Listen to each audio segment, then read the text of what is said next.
100 signed in so far, so I think we should kick off this webinar.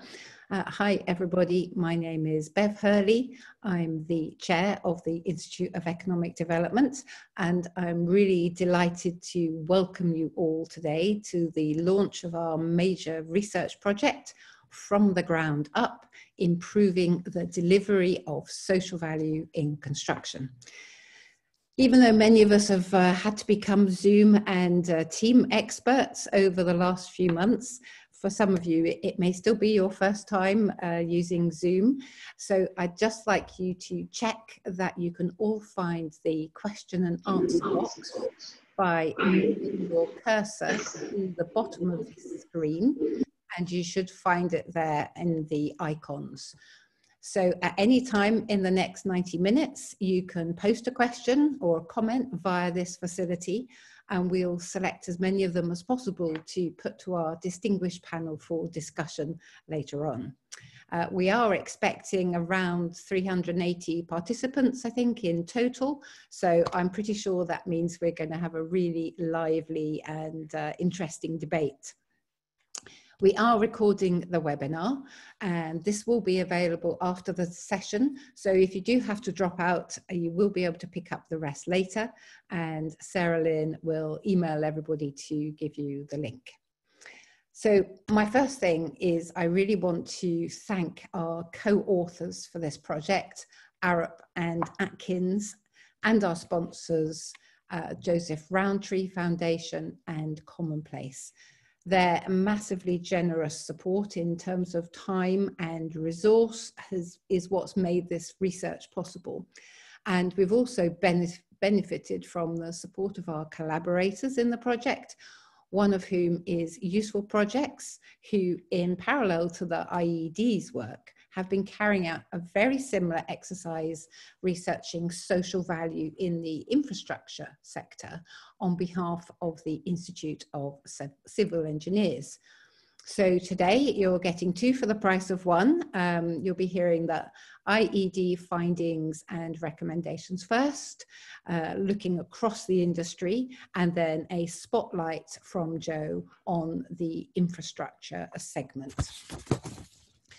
So why did we carry out this research into social value? I think one of the key drivers for me is that we know the historical focus we've had on trickle-down economic growth models haven't worked. The levels of inequality in the UK are high, they're really entrenched, and they are steadily increasing. And this is clear almost on every measure, be that child poverty, housing, education, mobility, health, wealth, productivity, and indeed, sadly, with COVID-19. Just a few facts to put that in some kind of context. About 1/3 of the population live in the 10% most deprived areas. Sorry, 1/3 of the population live in the 10% most deprived areas.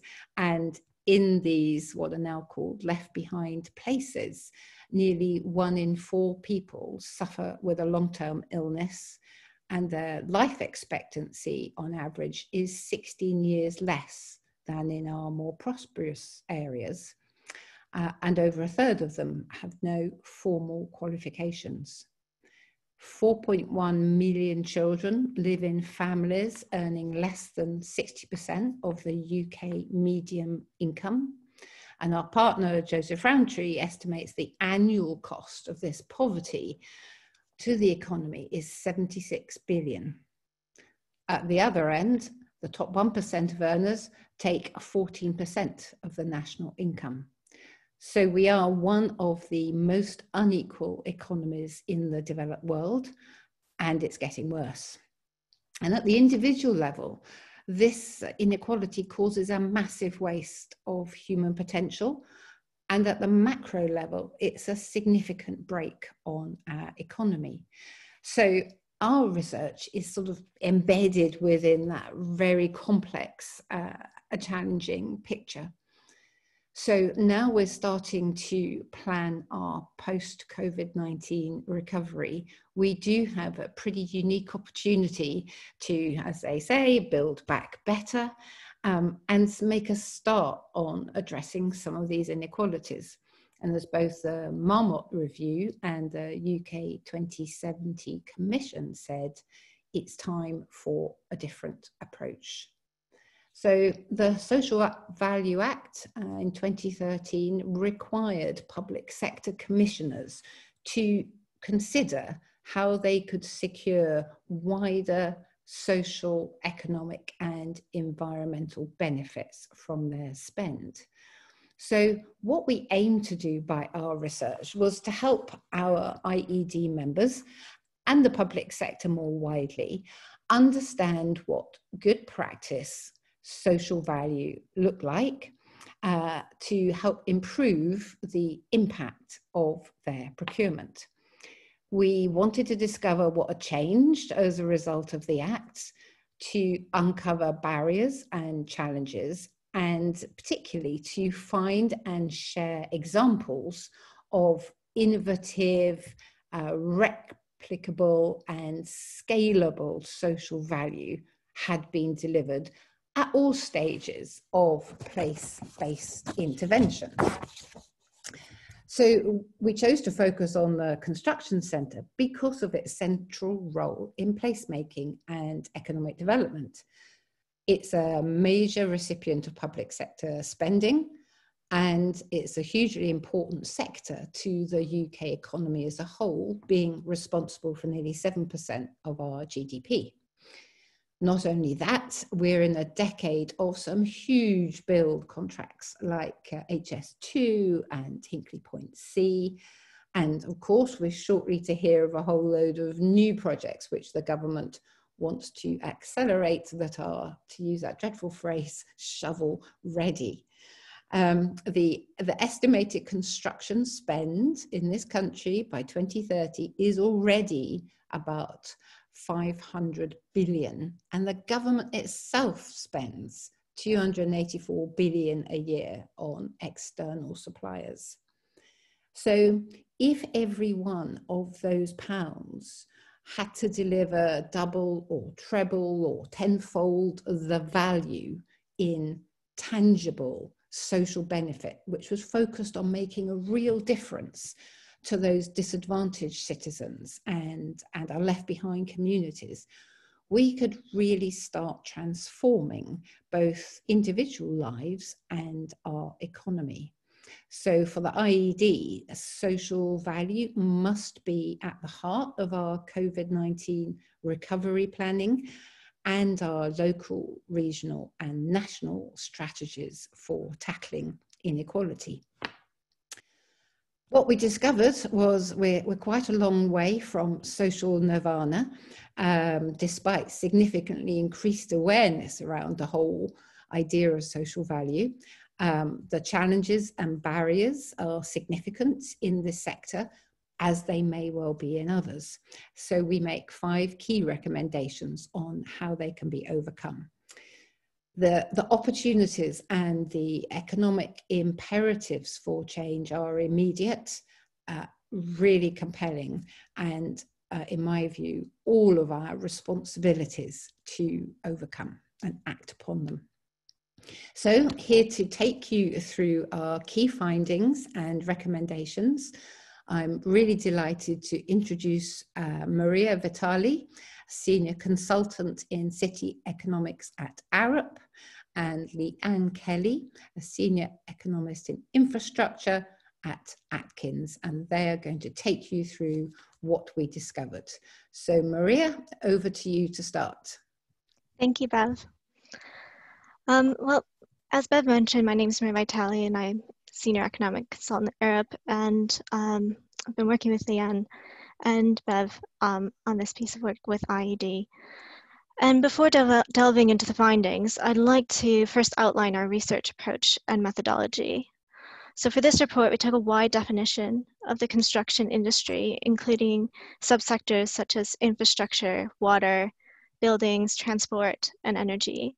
The report also focuses on social value, which is derived through the procurement process and not the design and operation of the assets which are being constructed. We were interested in understanding the views of both the client or the procurer side and the supplier or the contractor side, and to understand the relationship and how between these two and how social value actually gets delivered on the ground. The research started off with 3 main surveys, one for clients, one for larger suppliers, which are commonly known as Tier 1 and Tier 2 suppliers in the industry, and one for smaller suppliers and SMEs, which are commonly known as Tier 3 and 4. In the end, only the client and Tier 1 and Tier 2 surveys were used as it was difficult to reach the smaller suppliers. The respondents for the Tier 1 and Tier 2 survey reflect 54% of the top 15 construction contractors in the UK based on turnover. A shorter survey was later done for clients to increase returns, and in all, 25% of the IED's local authority membership responded directly to one of the 2 client surveys. The client survey also included responses from other types of clients, such as housing associations. To ensure the robustness of the research and deep dive into some of the areas of interest in interviews, we conducted interviews with suppliers and held roundtables with the industry and SMEs. And there is also a collection of case studies which you can find in the report. We also conducted a literature review and worked with the ICE and referenced new guidance by the Supply Chain Sustainability School to back up our evidence and recommendations. Understanding how social value is defined by both clients and suppliers was important to establish before exploring how it was delivered. By far, the biggest finding here was that there was no single definition and that there was a lack of understanding about what it was, which was later cited as a key challenge and critical success factor by both clients and suppliers when asked about delivery later on. Unsurprisingly, a wide range of activities were considered to be social value, and with what we would call economic value activities, such as getting unemployed people into work, were more likely to be considered as social value requested by clients and delivered by suppliers.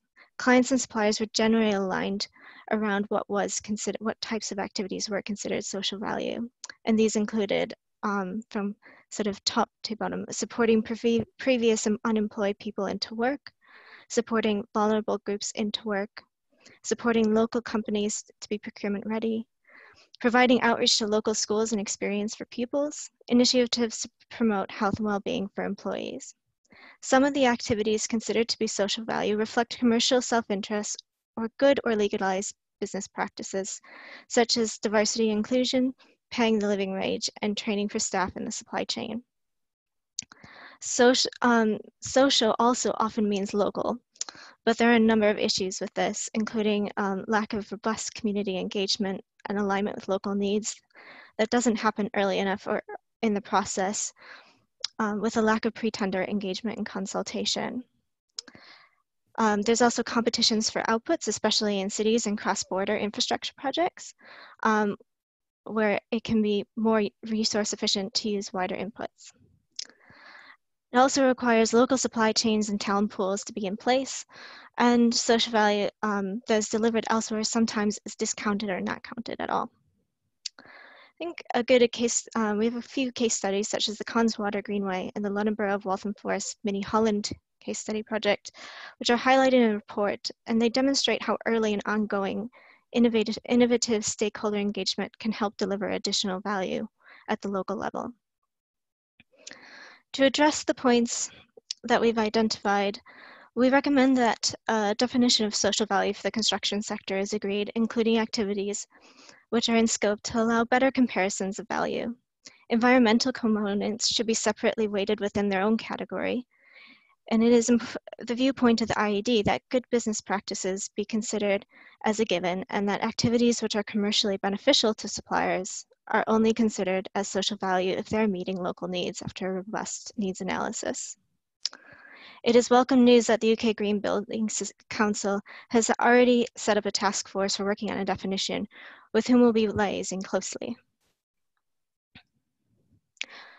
In terms of delivering social value, our findings indicate that social value's importance is increasing and is expected to do so. However, the weighting for social value in procurement has not increased for all.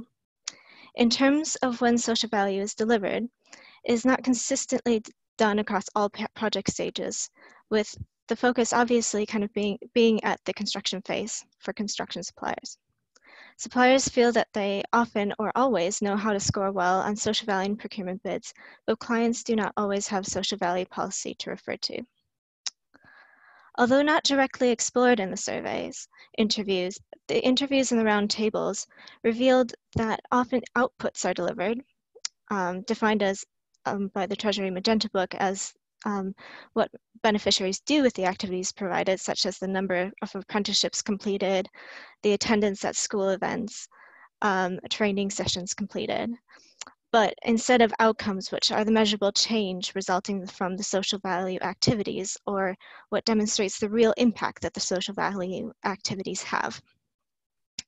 We asked both clients and suppliers what their top challenges were and what they thought was the critical factors for successful delivery. Interestingly, the results, both of these, were closely aligned, showing the key areas which need to be addressed for the industry. As mentioned before, at the top of both lists was a clear understanding of what social value is. This was followed closely by having contractual obligations to deliver and measure social value and the availability of resources, skills, and budget. To address the findings, we suggest 2 recommendations. Updating the Green Book and the Social Value Act and initiating mandatory reporting to consider social value early in the process, incentivize the delivery of outcomes and not outputs, and create social value plans as part of local plans and economic development strategies to ensure alignment to local need and maximize impact. The Green Book is currently going through the process of being updated, and this is a good opportunity to incorporate the recommendations for this report. Our second recommendation related to the findings around delivering social value is to upskill the public and private sector. As skills and resources were identified as a key challenge and success factor, we recommend greater upskilling to improve all aspects of delivery for greater impact, to increase collaboration and political leadership, and to increase the capacity and capability of the industry. I will now pass over to Leanne, who will take you through the findings recommendations for partnerships, monitoring, and evaluation. Great, thank you, Maria, and afternoon, everyone. Okay, so to move on to the partnerships, key findings and recommendations from the research. So first of all, it's good to note that a lot of these findings reflect more of the tier 1, 2 suppliers and the clients, where, as we noted, there was some more difficulty in engaging with some of the smaller organisations in the supply chain. And this indicates that there is a real need to keep that engagement forward throughout the supply chain.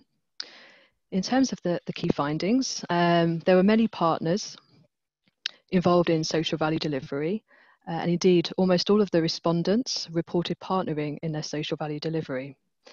Typical partners included education institutions, local employment and training organisations, community groups, charities and social enterprises.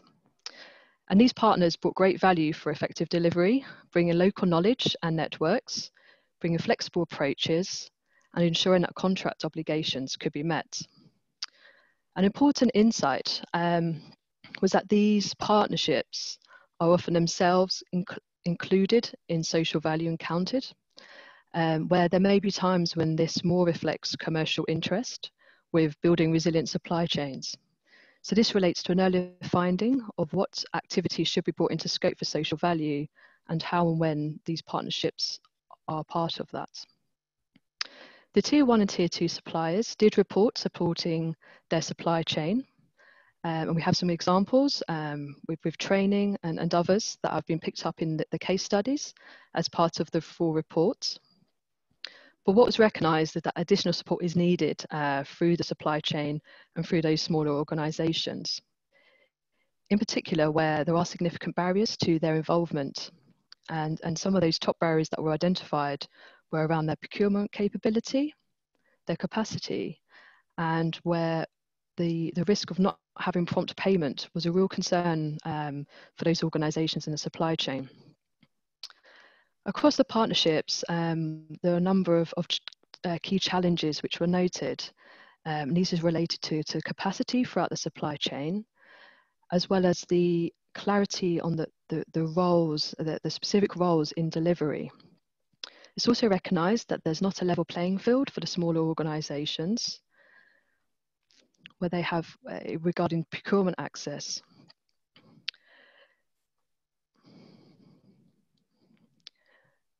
In terms of the research's key recommendations and those that apply most to partnerships, we've identified key recommendation 4, which is around upskilling the public and private sector.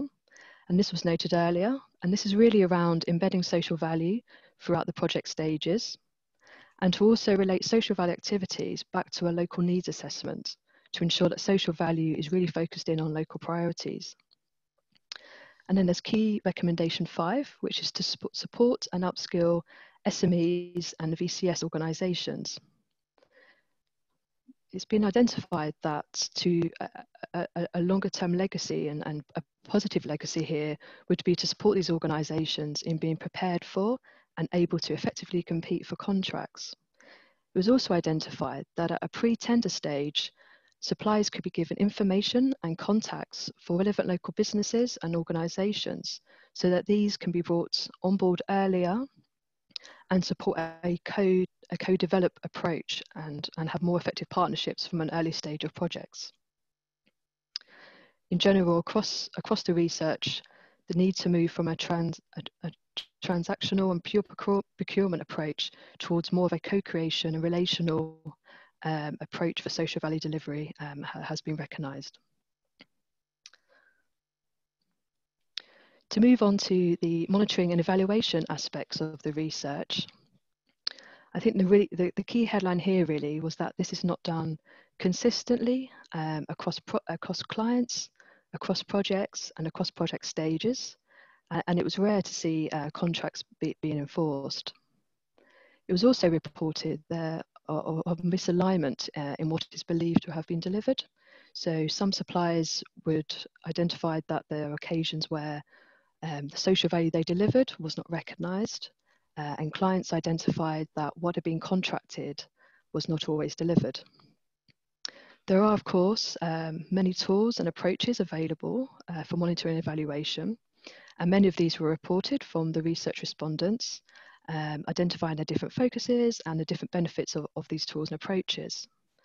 But what came out was the reporting that there's a less availability of outcome and impact-based measures to be used in these approaches. So that was really identified as a bit of a gap, and also the knowledge around those. In terms of challenges for monitoring and evaluation, the top challenges for both the Tier 1, 2 suppliers and the clients was around capability and resources, both people and budget, to set up and undertake the monitoring and evaluation throughout the project stages. Another challenge area for monitoring evaluation was around where projects are cross-boundary and large in scale, that there comes to be times when what is delivered outside a boundary isn't necessarily captured through social value monitoring. In terms of going forward, it's really been identified that collaboration is needed across parties and across project stages to ensure that monitoring and evaluation can have a step change in its culture and application.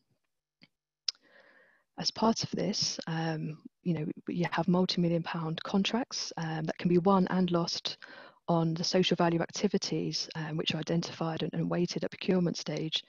So this needs to be followed with a transparent and robust and accountable processes to ensure there's a greater return on the social value investment. And of course, this requires the knowledge and resources to support that. In terms of the research key recommendations and those that most apply to monitoring and evaluation, we have key recommendation 3, which is around updating the Treasury Green Book, the Social Value Act, and to initiate mandatory reporting. And we believe this should be both clients and supplier side. This also relates back to the notion of having a local needs assessment, which can really drive and to have that built into local plans for the economy and for recovery, to ensure that what is set out in procurement and the activities which are delivered really relate back to local priorities. So there's a whole range of recommendations here for monitoring and evaluation, and obviously it's a great opportunity with the Treasury Green Book updates. And secondly, the key recommendation, number 1, of establishing a construction social value centre of excellence would support monitoring and evaluation. Now, this centre could act as a repository for social value data to provide the guidance and a collation of good practice and good examples from across the sector. This centre would usefully involve the private, public and third sector and have a mix of organisations there. As part of that, to bring together the best practice industry and provide that communication, knowledge and sharing.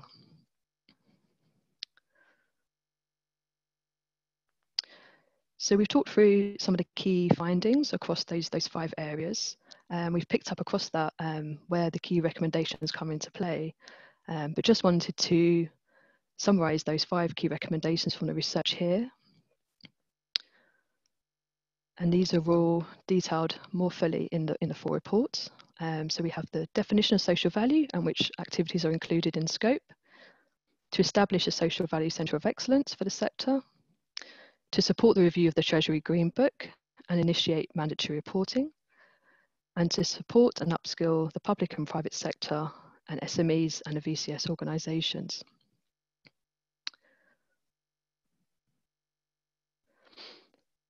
So we've taken you through quite a quick tour of the research findings and recommendations. And I think really what's the focus from this work has been in understanding that there's a step change in social value delivery needed in the sector. So as per this diagram here, we can see from one side, you have a situation where social value is a bit more focused on outputs or inputs. There may be misalignment to local needs, as well as misalignment between clients and suppliers. We may also find that good business practices and commercial self-interest may come through and be counted as social value activities. And it may be that social value is not considered consistently through project stages, and it may be unmonitored. As we move forward and towards more effective delivery, we have some key points that we think really matter here. So this is around the outcomes and impact focus. This is around social value delivery being underpinned by a robust needs assessment and a real understanding of local priorities and to be aligned to transparent social value strategies.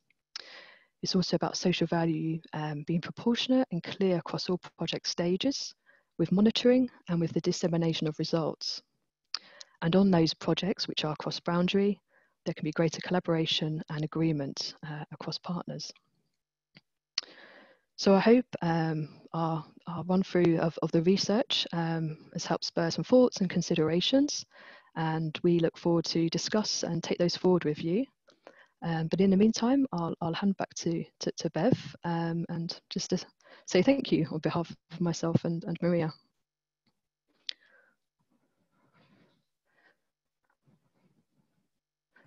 Sorry, I'd muted myself. Some people would say that's an excellent habit I should adopt more often. Thank you to Maria and to Leanne for that summary.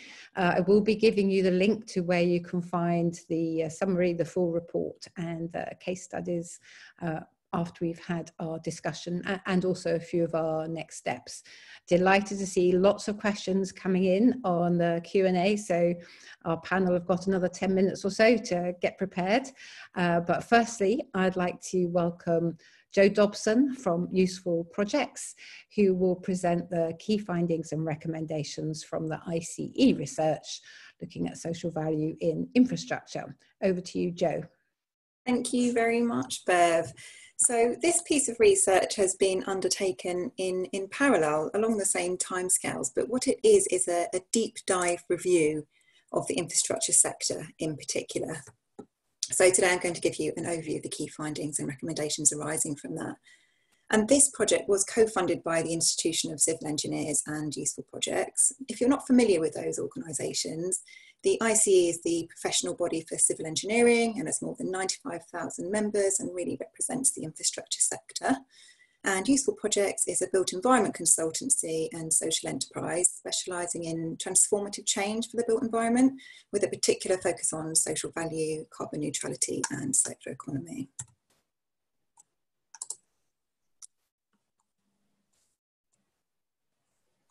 Right, and just, there we go. So the need for this project stemmed from the ICE Sustainability Leadership Panel, who strongly believed that infrastructure projects can and should deliver many more benefits to communities across the UK. But there was a really strong feeling that there was an implementation gap between organisational policies and objectives around social value and the delivery of that social value on the ground. And this research sought to really investigate that implementation gap. And with hundreds of billions of pounds earmarked for infrastructure investment over the next 5 years, and likely to be accelerated as we've been hearing in the news, the infrastructure community is so well placed to ensure that this investment really addresses the socio-economic issues that Bev highlighted and delivers the UK's net zero carbon emissions as well. So the focus of the research has been on the infrastructure sector, looking at transport, energy and water in particular. We've been looking at what you build, which covers everything from the strategic brief for a project in the first place and the investment case through to design and planning approval for that. We've been looking at how you build, which is specifically focusing on the construction phase, and also how you operate and looking at the long-term social value that can be generated.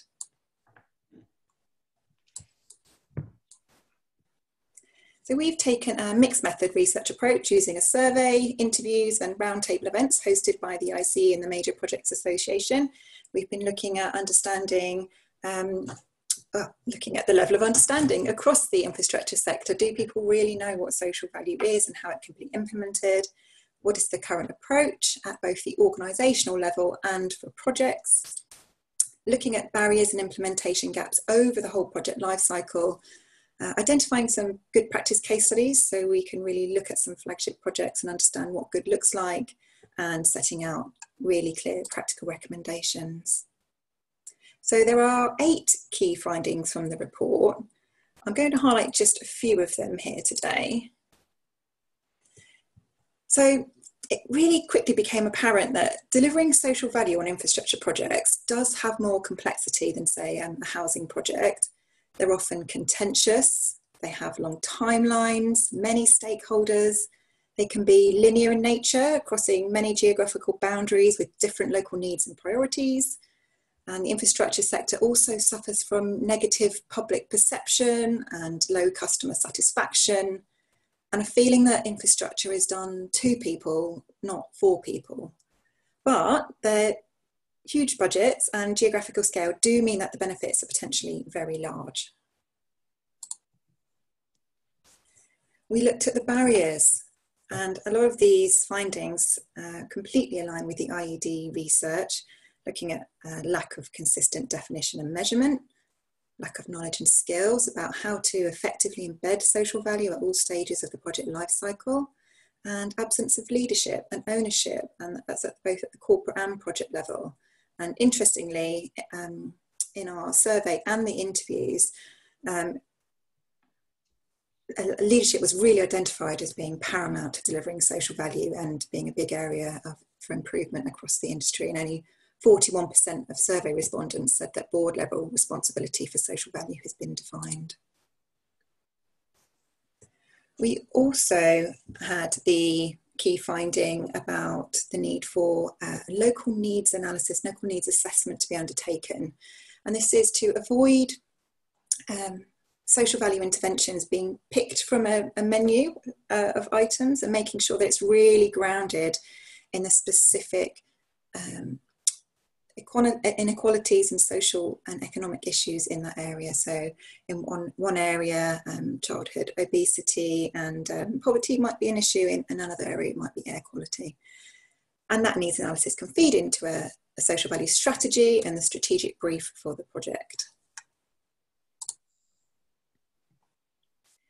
We found that clients and contractors both need to be much more ambitious and creative in their approach to social value.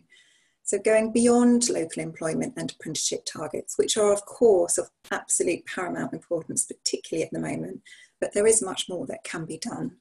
And going beyond the easiest and the cheapest and beyond the red line boundary. So can you create partnerships with local charities who really understand the needs in that area? Can you procure from social enterprises or design infrastructure assets based on existing local skills, suppliers or materials providers? Can you design additional features such as community facilities, playgrounds or cycle paths to help commuters and customers reach the infrastructure asset? And Tideway, which is this image here, have a fantastic range of social value interventions spanning employing people with convictions to partnerships with a youth engagement charity to get young people from minority backgrounds rowing and collecting nearly 100,000 plastic bottles from the River Thames.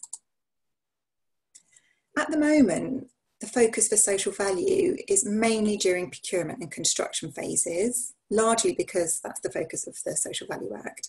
But the research highlighted that there are implementation gaps at each stage of the project lifecycle through which opportunities to create and deliver social value are being lost. And I'm going to just pick out a few of those to discuss here now.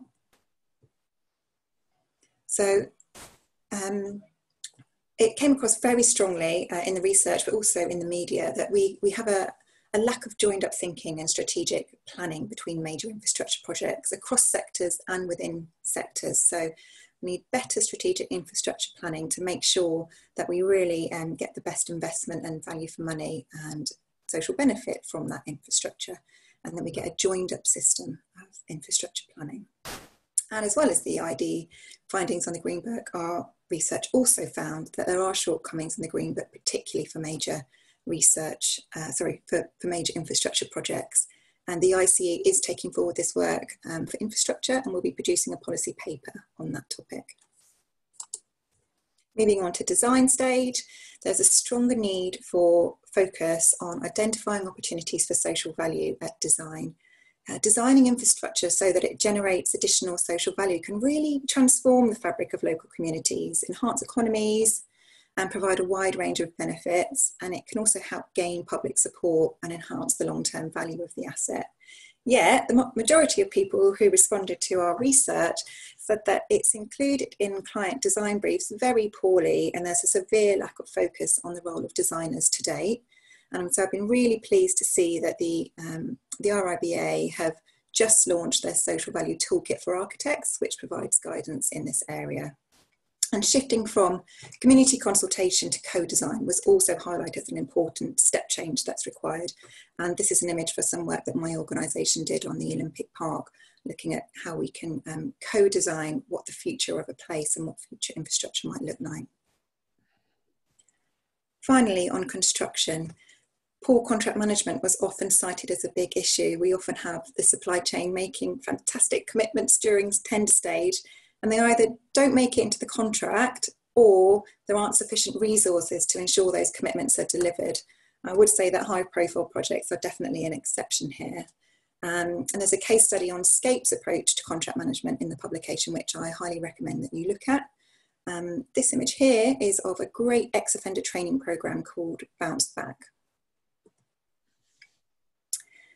Majority of infrastructure assets have already been built, so opportunities for ongoing social value creation during the operation phase of infrastructure assets should also be explored. And this is Wisbech in East Anglia, where Anglian Water and their At One Alliance partners have been doing some really great things to address the social needs in the area, which is very deprived. One of the outcomes from this research is a new social value maturity model for the infrastructure sector. I'm not expecting you to look at the detail of what's in here just now, but it uses the framework of what you build, and how you operate to enable infrastructure organisations to reflect on their maturity. What does basic social value interventions look like, right up to what is pioneering? And they're just intended to be a guide. It's not a checklist or to be prescriptive. Now on to the recommendations. There are 3 sets of recommendations in the report. We have strategic recommendations. We have recommendations that specifically focus on how to close that implementation gap through the project lifecycle, and then some supporting recommendations. On the strategic recommendations, you can see them on the screen here, investing in the right project and getting the strategic infrastructure planning right and making sure that it maximises investment and returns for society was a crucial first one. And we have the delivery of social value at all stages of the project life cycle and making sure that interventions are on a local needs analysis. In terms of the life cycle itself and how to close those gaps, we've separated out recommendations for national and local government, for infrastructure clients, and for the supply chain. And finally, the supporting recommendations, which are for the ICE and other institutions. So we also believe very strongly that a common definition for the built environment will really help progress things in this area. And we think there's a role to raise the profile of social value and make sure that everybody understands what it is and how it can be delivered and what the benefits are. We need more guidance and upskilling across the infrastructure community, across people involved in the planning, design, delivery and operation of infrastructure. And those institutions can collaborate with each other to support a consistency of approach. So my final slide here is a call to action from Sadie Morgan, who did the forward for our report. And she says, it's incumbent on all of us involved in infrastructure planning through to operation to take forward the findings of this research and ensure that the creation of additional social value is at the heart of infrastructure delivery and operation. And I think we have a fantastic opportunity here to really make a difference in the coming years as we do have this incredible investment in infrastructure. So you can download the report from our website. It's on the homepage, so it will be easy to find. And if you'd like to contact me to discuss any of the findings, there are my contact details. I will hand back to Bev now. Thank you. That's great, Jo. Thank you so much for that. And all the way along, we've been finding that what you were seeing specifically within this sector very much aligned with what we were seeing in our broader approach. And a lot of what you say in your findings are what we say in our more detailed report, plus a lot of other things as well. And it has been a pleasure to have you with us today on the launch, and that's great. So there are now thousands of questions that have come in from our participants. We will do our best in the next roughly 45 minutes to get our panel to give their views. Some of them are provocative, which is fantastic. That's always the best type of question in my view.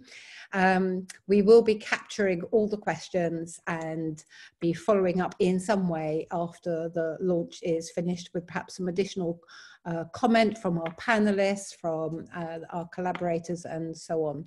So this dialogue is really just beginning.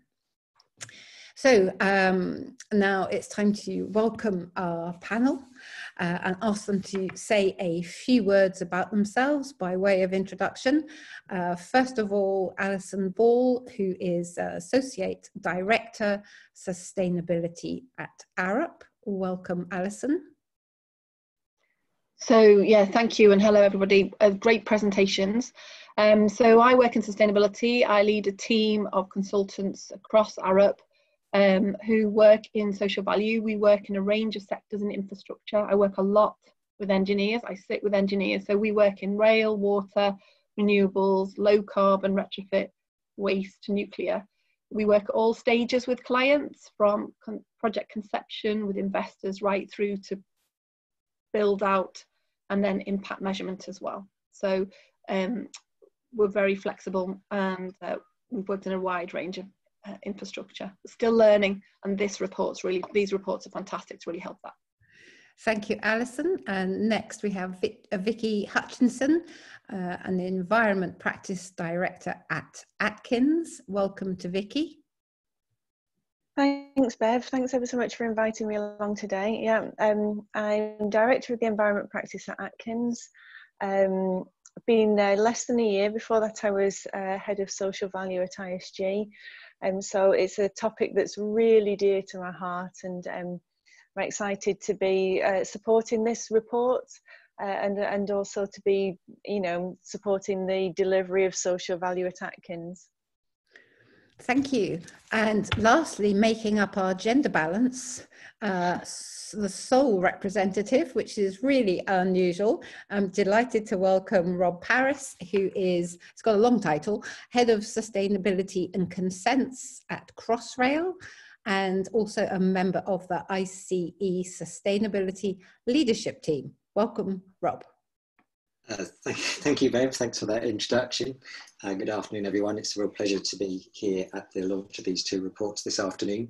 A very potted life history, as it were. I started off doing environmental and sustainability consulting, did that for about 13 years before I joined Crossrail in, wait for it, 2003. I'll let you do the maths on that one.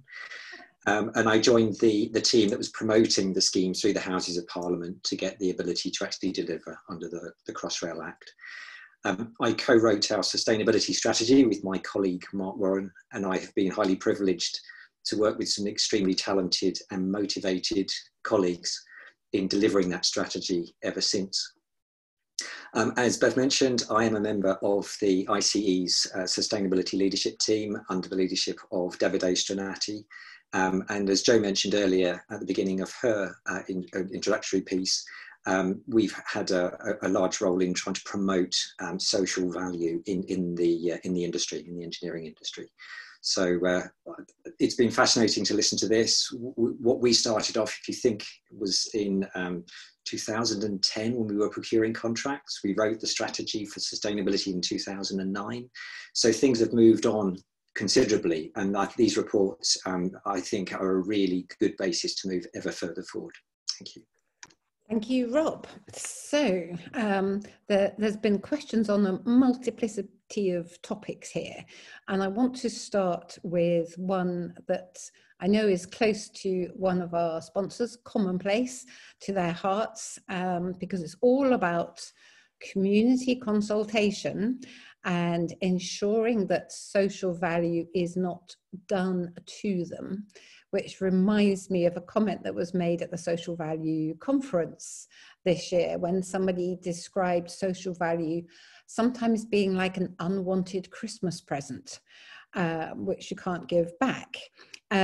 So there have been questions about how do we target, or how do we do much better community engagement to ensure that this underpins whatever social value activities take place, but also who should do it? Should it be the client's responsibility to carry out this engagement, the contractor who's coming in obviously usually at the build stage rather than all the way along before? And certainly we didn't find much evidence in our research of any pre-tender consultations with potential bidders and their local communities. So let's start with Alison on that view. Who should do this community engagement, and how can we do it better? So I think it's really, really important, and the work that we've done, and engaging with stakeholders really early on in the process is really powerful and important, because I think it unlocks a lot of insight and opportunities for social value. So I think what was really also interesting, what's been highlighted in these reports, is the power of partnership. So I would wonder and propose that really should it be client and contractor together, because we're talking about the whole cycle of the project and social value being embedded at the start, and also the local needs analysis. So it's a really powerful effort there that would feed into that and should really set the temperature and the opportunities for social value right throughout the whole project. And also in doing that, there are a lot of third sector organisations and community organisations who know local needs and local issues. I think connecting with them is really important as well, because they will bring insight and also opportunity and solutions. Thank you. Have you got any idea how that might be done in practice, Alison? The joint consultations, because it seems to me that often these are obviously areas of competitive advantage between potential bidders. So how would you get the procurer and potential? But if we're serious about social value and, you know, all the money that's going into Build Back Better, you know, this is ultimately, you know, a lot of it is public sector money. It's our spend. We need to ask for that and require that. And it can be done, well, good stakeholder engagement is done face to face, but also increasingly digital. So it's, and this is an emerging area as well in terms of, I think it's an area that is growing organically in approach and also techniques. And I think, you know, we've got huge opportunities in digital. So I think all of those things should be, you know, part of this. And the key thing is early as possible, because what is also important is co-creation. And it was great to see in Joe Dobson's ICE report, the Fitton and Moncaster reference. Sarah Fitton was in my team, did a great PhD on this, about making sure that infrastructure wasn't done to communities, it was done with communities. So I really say, have a look at that. Yeah, that co-creation is really important to stop people feeling it's being done to them from on high, I think. And your mention of digital as a real enabler to reach further into communities, I think is really important. And I would encourage everybody who's participating in the webinar to have a look at Commonplace's website. There's a case study on how they enabled some great consultation in Waltham Forest, for example, which may be useful to share. Because one of the, sorry, I was just going to say one of the points, you know, not everyone's digitally enabled as well. We have a huge digital gap in this country, so we need to recognise that as well. Yep, absolutely. Rob, what's your views on community engagement and who should do it? I think it starts with the client. It certainly doesn't end there. When you're promoting a scheme, that the community and consultation with them is all part and parcel of what you have to do to get authorization, whatever the route is you're taking. If you can, at that stage, start to identify what is of value to the communities that you're going to be affecting and how you can provide something back, whilst you are going to have inevitable impacts. You don't deliver these schemes without impacts, or very rarely, certainly not when they're very large. Then that is the beginning of it. You have to be wary, because as a client, when you're going through that stage, those people who are going to perhaps be significantly impacted by noise don't want to hear necessarily that other people are going to get jobs in the local community nearby. It still doesn't make their noise impact any better for them. So people can be very focused on how it affects them, but there is that broader picture. You're trying to win over the community more broadly. And I would also say plugging into local authorities is key at that point as well. They know an awful lot about the locality. They have outreach schemes and so forth. And so identifying through them what the needs are and how you're going to be impacting is a key point. But then you've got the contract itself. If you get authorization, you've gone through that process. You've hopefully set up things like community liaison panels or consultation arenas, whatever they might be. It's about putting things then into the contract, but I wouldn't set it entirely in stone. You would set the framework for things that perhaps a contractor would need to consider in putting together its bid and what we require around social value, but leave flexibility for them to engage themselves with the community and with the local authority to actually firm things up with a client overview. I should predicate this, that I obviously have a very big project view, and this might have to be tempered a little bit depending on the scale of what you're looking at. But there does need to be an ability to flex it with the contractor later on. So I think it starts at the client, but you shouldn't set it in stone, because priorities can change and they can change over time, and then into the contract, and then with the contractor working in the community at the end. Thank you, Rob. And you touched there on one factor which we found quite strongly in our report around contractual responsibilities, giving some flexibility so that bidders can differentiate themselves in their submissions. But also we found that monitoring and contractual enforcement didn't seem to happen very often, and often mitigated by the best endeavours clause there. So making some kind of mandatory reporting of actually what happens as a result of awarding a tender to a contractor, we think is really, really important. And somehow sharing what was achieved, because at the moment we can't really benchmark what is good practice, either in community engagement or delivery or anything, because information isn't held, isn't measured, there's no procurement memory, there's none of that sort of stuff. So it is a bit of a challenging area to go right from the beginning all the way through. Vicky, what's your view on this question about community engagement? And if you want to touch on it, being as I've started it, on monitoring. Yeah, so I think whilst we're talking about the opportunities for improvement, we're at risk of not acknowledging the phenomenal work that is done by contractors in particular. There's a really passionate group of social value experts working in really dedicated fashion with project managers and quantity surveyors and supporting managing directors and supported by management teams that help enable that. So I think it's really important that we applaud what's going on there and the knowledge that's been built up in that community about how to do that. And then if I reflect on where I've seen that happen really well, it's where either, as Rob says, there's really big programs, ongoing programs, or where there are clients who regularly procure construction works so that there's almost a rolling program of projects. And this means that those clients play a really important role in building up a network of partners that might be education and training providers, they might be community organisations. We've even seen clients upskilling kind of individuals within the community in order to make them better able to engage in social value programmes. So I think that the existence and client support for an engagement in the social value process makes it much easier for contractors then to dip in and support when they're, well, both when they're awarded a contract and in fact offline when they're not necessarily working for that specific client. So I think, you know, we should recognise the role of clients as active partners in the delivery process.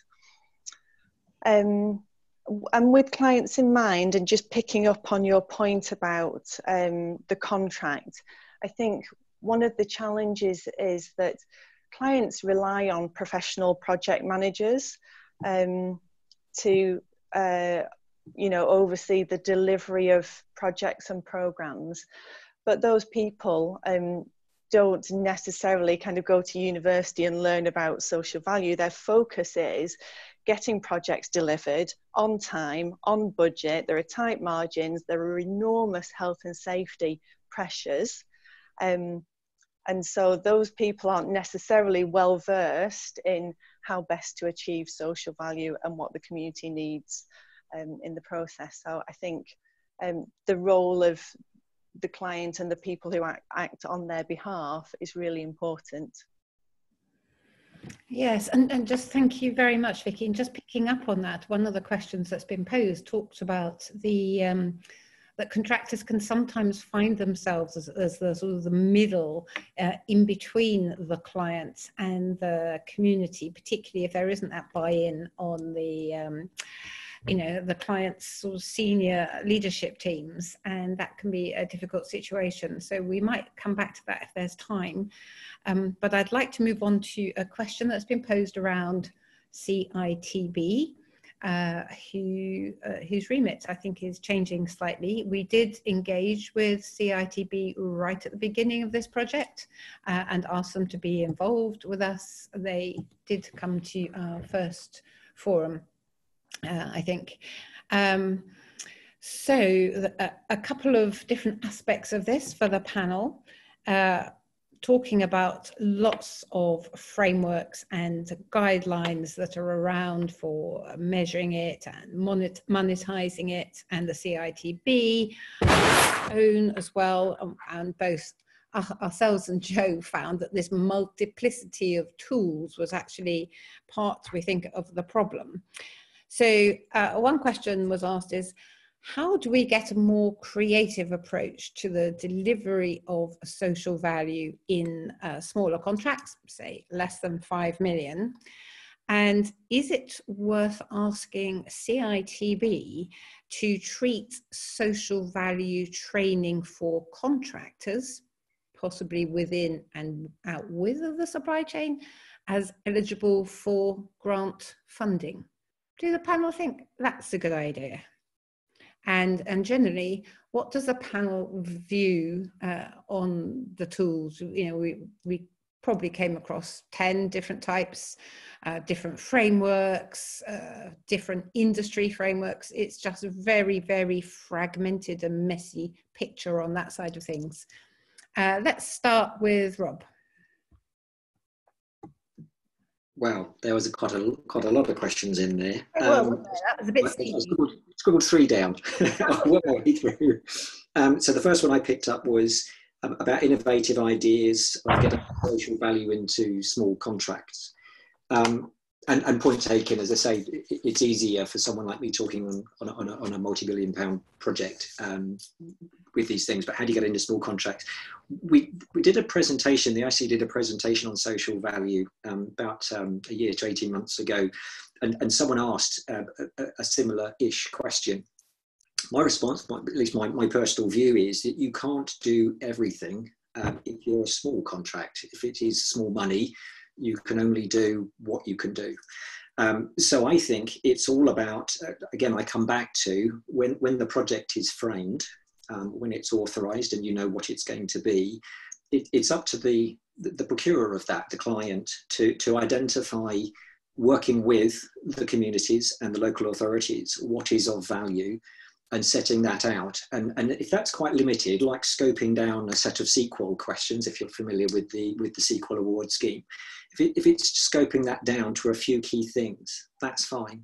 And I think that's what you've got to do. I don't know that you would call it innovative, but I think it's about scoping down to the key things that project addresses. So that would be the approach I would suggest, or a good starting point. CITB, I think the question is it worth approaching them? I certainly think it's worth approaching. There needs to be an upskilling and an encouragement of people to understand social value and be able to work with it and know what they need to do to deliver it at all levels. I think it was Vicky mentioned just now about project managers needing to know more about the subject, for example. They might not deliver it personally, they might have a team that does that, but they need to understand what it is they're looking after. So certainly no harm in approaching them. Beyond that, whether it's something they would pick up, that's a matter, I think, for that conversation.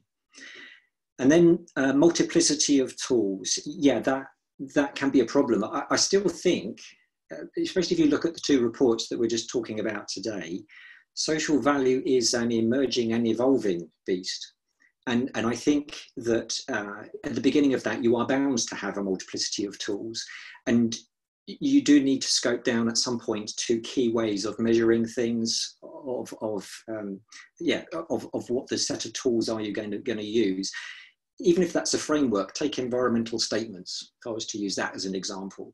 A lot of the assessment methods are individual, the criteria are individual to that statement, but the framework, the things you look at and how you measure them and compare them is all very similar. So I think that's what needs to happen with social value. We've got this sort of burst of creativity and innovation, but we now need to get that down to a set of tools that everyone can use reliably.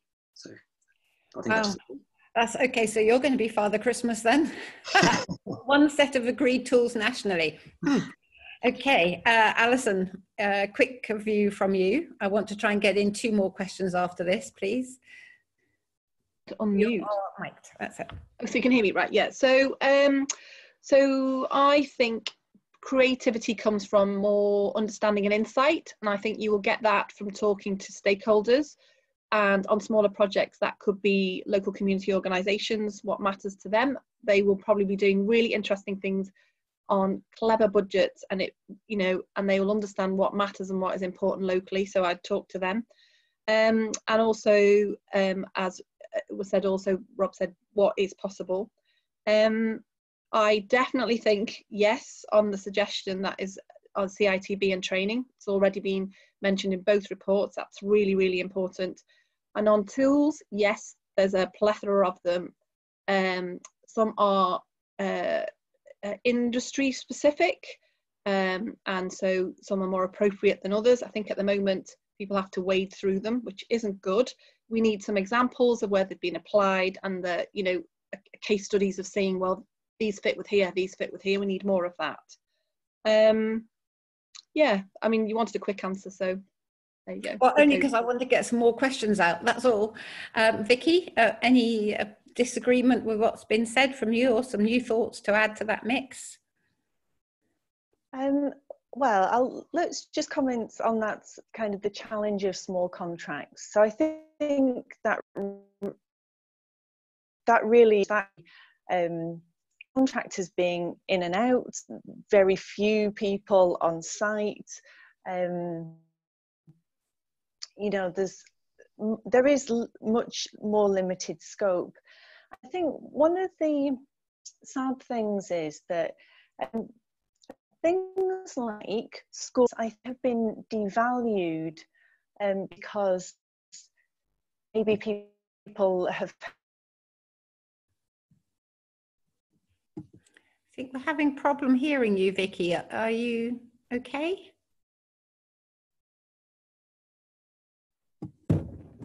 Vicky, I'm sorry, but you've frozen. So I'm going to ask Sarah Lynn to see if she can unfreeze you, and we'll come back to you. Do. And I think they're neither of those things. So yeah, I think kind of being realistic about what can be delivered on small contracts is really important. Thank you, Vicky. We got the key message from you at the end, but you froze halfway through. So oh no! I'm glad that you're back with us. Thank you. So the next question is about the lower end of the supply chain. And in our full report, one of our chapters is devoted to this whole partnerships component, which is really vital because so much social value delivery gets passed down the supply chain, and the problems that we found with our small focus group, and the problems that have been uncovered by two other major pieces of research are referenced in full. And it seems to be an area where all parties recognize the value that local organizations and voluntary and community sector organizations can bring to this party with their wealth of knowledge. But one of our questioners, participants, posed a question to say, quite often in their experience, tier ones and tier twos have their usual suspect suppliers. It's really hard to break into what is perceived to be as a closed shop.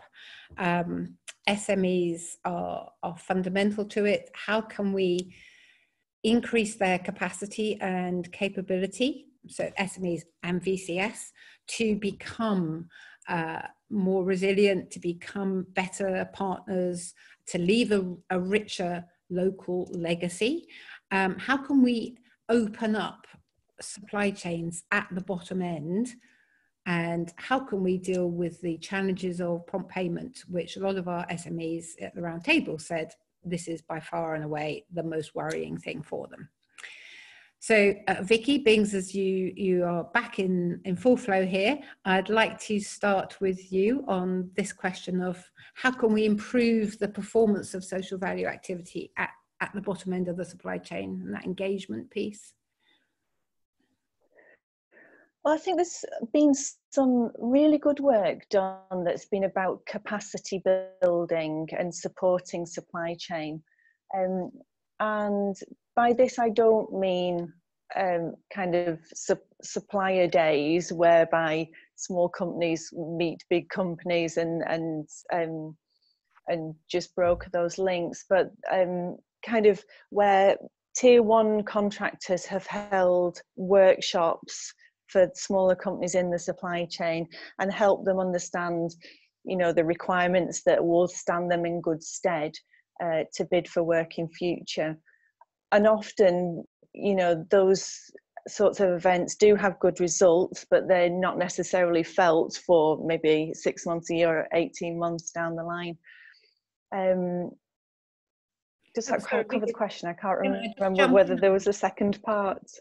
Yeah, well, it was a multi-layered question. Particularly, we're keen, we didn't find any evidence, not to say it doesn't exist, of course, of tier ones and tier twos making people who weren't already in their supply chains, opening up their supply chains and helping local SMEs and VCS orgs get ready to compete in those. It was, you know, so as our questioner said, a bit of a closed shop, really incestuous. It's hard to break those existing supply chains, break into them. So I'm just wondering whether you've had any experience of that sort of thing happening, upskilling local businesses and VCS more generally, and also any comment on prompt payment? Yes, well, I have been involved in supplier days and workshops where groups of contractors have got together to support groups of smaller businesses and voluntary organisations to bid for work.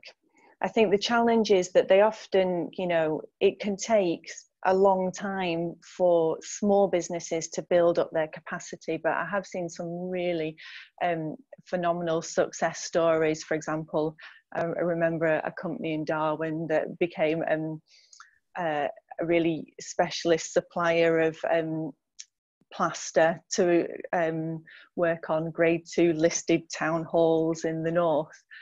So these examples do exist, but you know, realistically it's hard. You know, contractors operate on very small margins, and they need to be able to assure quality. They need to know that the people that they're supplying them have very high health and safety standards and so on.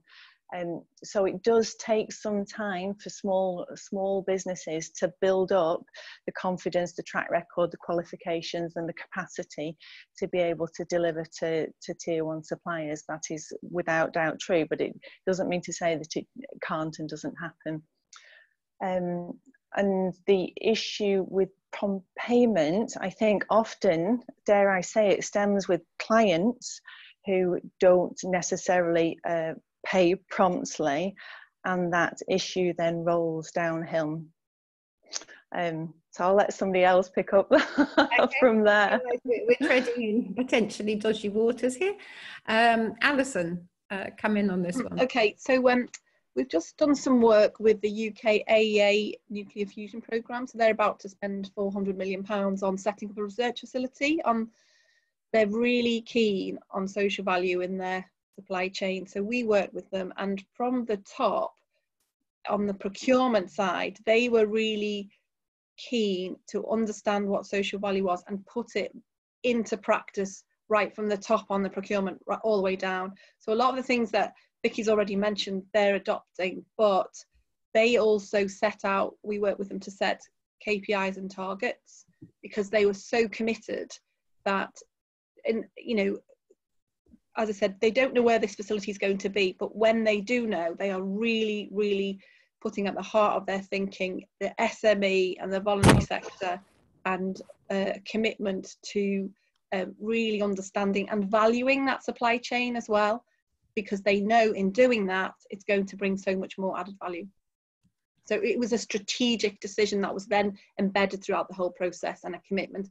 And that was done through workshops with key management leads within the procurement and research facility there. Thank you. That's great to hear those sorts of things. And Rob, what's your view on the lower end of the supply chain? Yeah, so we did a number of things. There's no one size fits all on this, and some of these are probably a bit big for others to necessarily be able to implement. But for example, we required all our tier 1s to make their subcontract opportunities available through Compete For, so that they couldn't just go to their normal supply chain. They had to actually make them available for competition. And working through Compete For, that also meant that local businesses that were around where we were constructing had an equal opportunity to be able to compete for those sorts of things. In terms of prompt payment, we established project bank accounts so that we required, therefore, that the payments of subcontractors was prompt and not otherwise. And we even gave awards out for people that used the project bank account effectively. We held Meet the Contractor events, such as Vicky mentioned, and we produced guidance for what Crossrail was looking for to subcontractors and how to put a good bid together to a contractor working on a Crossrail project. So that was something we did. In terms of other things that I would do in hindsight, one of the key things that struck me was I went in the very early days to the Sustainability Supply Chain School and gave a presentation on what was going into our contract, our various sustainability requirements in the contract. And the feedback I got at the end of that, once the presentation was over and people were just sort of wandering up and conversing, was that was the first time for anyone below tier 1 to actually understand what Crossrail was looking for, and that they hadn't had that cascaded yet, if at all. And when I then spoke to procurement colleagues, and I realised that in fact they'd been testing the supply chain for all sorts of other resiliencies around finance and security and risk and all these other things. They've been out talking to the market, telling them what they needed, finding these things out. And if I had my time again, it will be to go out with them and talk to the supply chain about what we were looking for from social value, sustainability, and those sorts of things. So that's something. And I think capacity building then more generally is required. And again, I would support things like the Supply Chain Sustainability School so that the lower tier contractors can actually start to build their skills and expertise in those areas. Yeah. Certainly, we saw a need for upskilling and capacity capability across both the public and the private sector at lots of different levels. And now all of you touched on procurement in that, which is very handy because it's going to hopefully segue me nicely into, sadly, what will be the last question. A participant said that social value activities are often considered as not relevant to planning when the procurement requirements are discussed. Now, that's quite amazing, especially when waiting for social value can be anything from 5 to 20% across the country. And the participant said, how can we overcome this? How can we move beyond what you were just describing, Rob, as being about risk and finance and all that sort of stuff, into using procurement as a way of delivering impact and outcomes that are absolutely relevant to the areas in which those procurers live and work? So I'll come back to you, Rob, and then Vicky, and then the last word will go to Alison. So I think, and I read this, if not in one or both reports, that for procurement, for a client, I think one of the best models that I saw was in fact the Olympics, the ODA's balanced scorecard approach, where there was a very effective weighting in terms of achieving sustainability outcomes. I think on Crossrail, we could have actually done more and had greater weighting in our procurement than we did. And that would be something for the future. So in terms of how you build that into procurement, it's, again, I dread to say it, you've got to come back to the client wanting it, making it clear what they want and knowing what's needed. As other people have said earlier, you can't just sort of impose things. You've got to have done your consultation locally to understand what the needs are, how that fits with what you're delivering, and then what you want in your contract. I've long been an advocate, and I know not everyone agrees with this, that if you want something as a client, put it in the contract, because frankly, my experience is if you don't always get it. And then in terms of your procurement, I think balanced scorecard and putting a much fairer and emphasised weighting on sustainability outcomes. That's the approach I would take. Okay, thank you.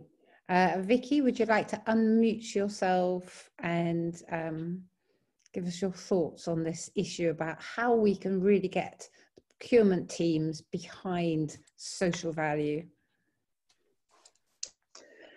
Yeah, I really feel for procurers and people in those departments, because they're massively under-resourced.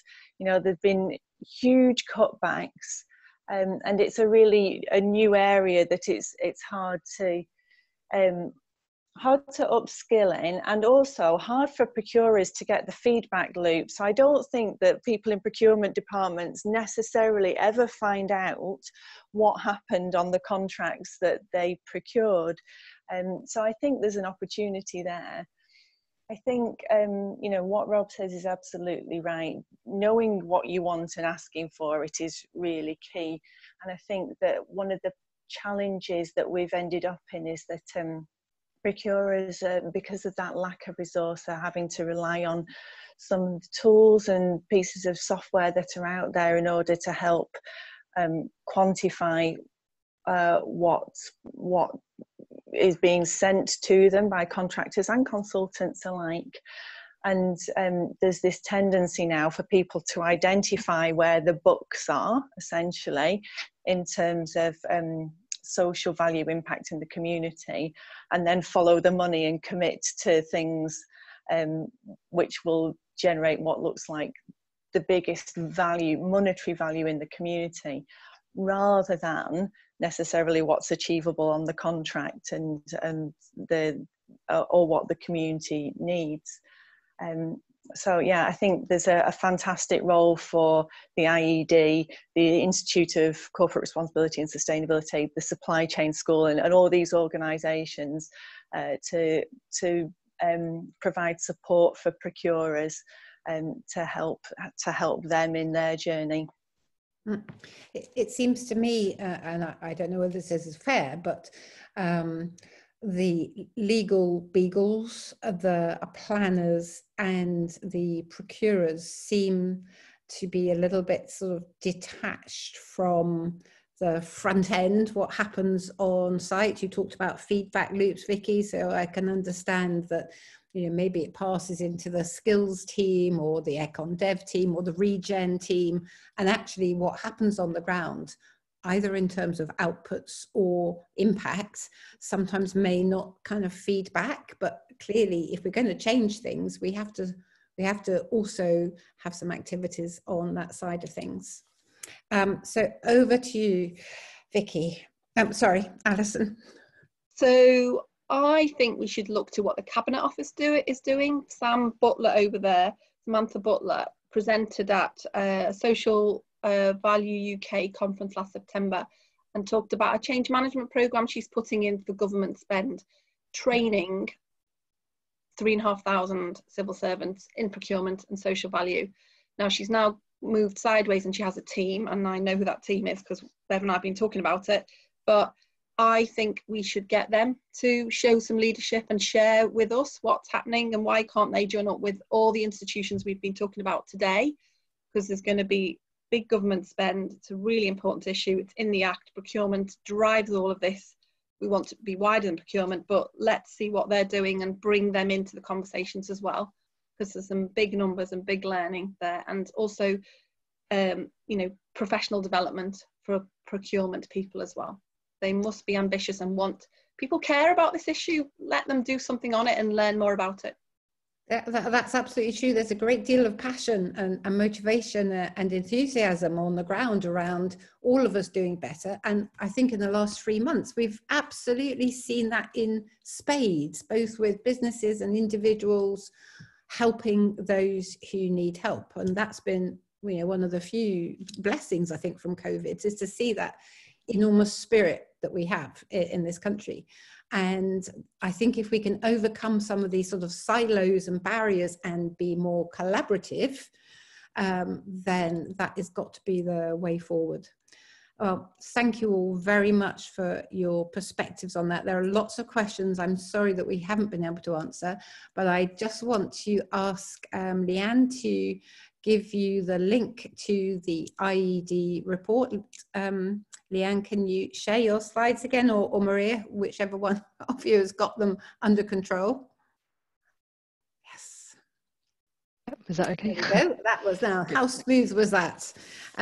So our link is at the IED/insights. You can find a very short executive summary. It was my biggest task to condense 66 pages into 3.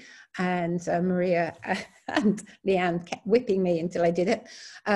So the executive summary, a PDF of Kate's studies, and of course the full report.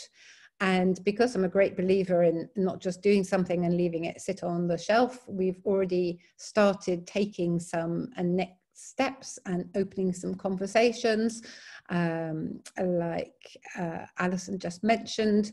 So we've talked to the Industry Social Value Forum, which is being led at the moment by Paul Gallagher of Mace, to talk about running some roundtables, to not just for the construction centre, but also for IED members and anybody else that's here that wants to engage in defining the scope of the Centre of Excellence, which we see as a fundamental home for everything, and particularly around sharing and capturing good practice. Thank you to Alison for connecting us with Green Business Council, who we're speaking with on Thursday about how we can collaborate with them to help arrive at a definition of what counts as social value, so that in our view, normal business practices like internal diversity and equality initiatives, or, slavery, all the sorts of things that businesses should do as normal, are out with of what is considered to be social value. So that's a key piece of work coming up. We'll obviously be feeding into the review of the Green Book. And as far as the IED is concerned, we want to initiate some CPD sessions for upskilling the public sector. And I think it would be really great if we could collaborate more widely, so it's not just us and them, and start bringing people together informally to learn from each other's perspective. So those are some of our initial steps that we're looking to do. If you would like to support us, connect us, engage with us as we go forward on this journey, please feel free to email me, bev.hurley@ied.co.uk, or indeed sarah-lynn.challoner@ied.co.uk. I realise now, should have had those email addresses on the last slide, but I'm sure you'll find us. So Sarah Lynn will be following up with a link to the recording for those of you who want to circulate it more widely.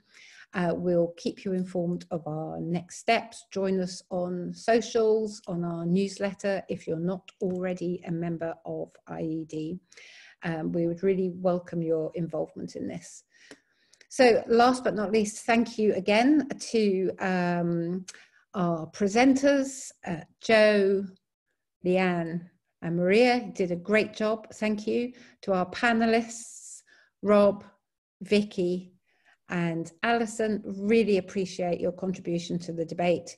And thank you to all of you out there behind my little green dot on the screen for joining us today, and to Sarah Lynn for facilitating everything behind the scenes. So thank you very much. We look forward to working with you on the next stage of the journey. Goodbye.